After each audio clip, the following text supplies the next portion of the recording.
the strength of Accuray, if I might add, is that between the two systems, Radixact and CyberKnife, you're the only company that has this motion management, whether it's fiducial tracking, respiratory tracking. Not only do you know what the displacement is in real time, but you're actually displacing the dose distribution, whether in the Radixact, the jaws are moving and the MLC is displaced, or in the CyberKnife, where the robot itself is compensating for the patient motion. What unifies these two platforms is this motion management and this ability to track, detect, correct in real time. So that is unique, and that's why our patients come to us, because we are the practice that offers patients that treatment, the ability not just to image and know what the displacements are in real time, but to actually compensate for that motion. So we're treating with smaller margins that leads to a lower probability of side effects, and ultimately that's why people come to us for that kind of treatment.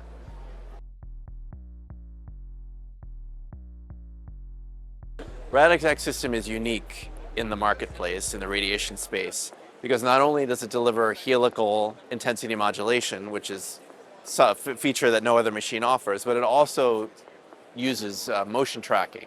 Whether it's fiducial with respiratory, or lung tracking, it can adapt and correct for motion and displace dose distribution in real time. So that combined with helical intensity modulation is a unique situation in the market, and you can deliver patient treatments you can't deliver anywhere else. Clear RT is practically diagnostic quality imaging every day. And if you contrast that with a generic cone beam that you see on other machines, it's night and day. The anatomy is as crystal clear as it is on a diagnostic scan.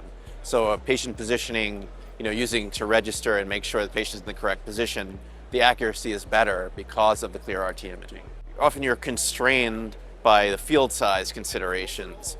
Whether, if you're treating on a conventional C-arm Linac, field size only opens to 40 by 40, so you're sort of limited by that.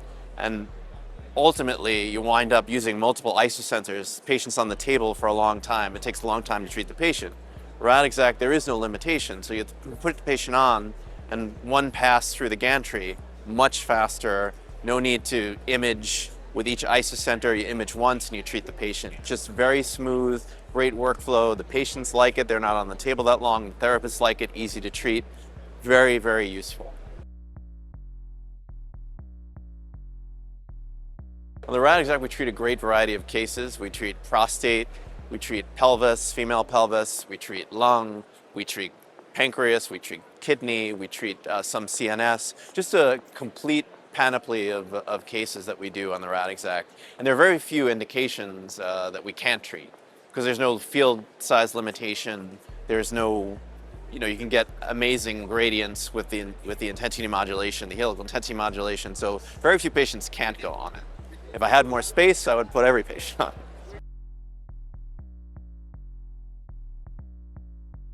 Well, quality assurance, this is a point that's not often made, because there's a lot of manpower, a lot of man hours that goes into performing QA for the machine, daily, monthly, annually. The Radixact package is also unique with TQA, because ultimately it's very streamlined, very easy to do. As opposed to other C-arm Linacs and other machines, it's a very, very easy QA to do, very easy monthly, very easy annual, because ultimately a lot of these modules are set in TQA. They're very prescribed steps, they're quick and easy to do, and it saves a lot of physics time. So selfishly, for me, I don't have to spend as much time as I would on another machine, and I can make sure the machine's performing as it should.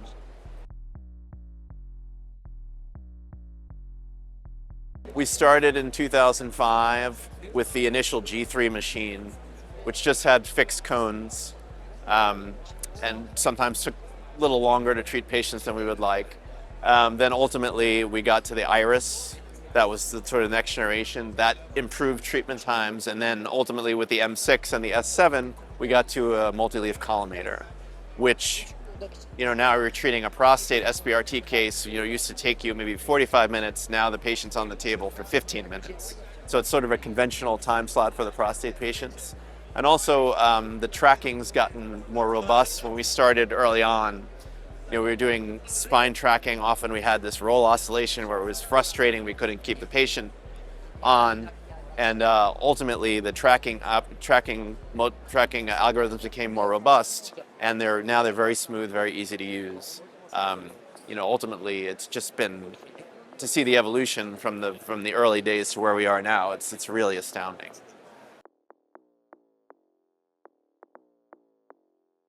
CyberKnife, we treat CNS, we treat spine, we treat lung, we treat pancreas, we treat liver, sort of basically everything we treat on CyberKnife. But I mean, prostate's kind of our bread and butter. People come to us for expertise in prostate SBRT, so we do it a lot. We even treat some in the city, since we don't have any other alternative. We treat prostate with nodes. We treat the whole nodal volume on the CyberKnife. We have 3 CyberKnives, just to get that out there. So we're treating approximately, I would say, maybe 5 to 8 patients on each machine per week. So that's 24, so that's almost 400 prostate patients a year, SBRT.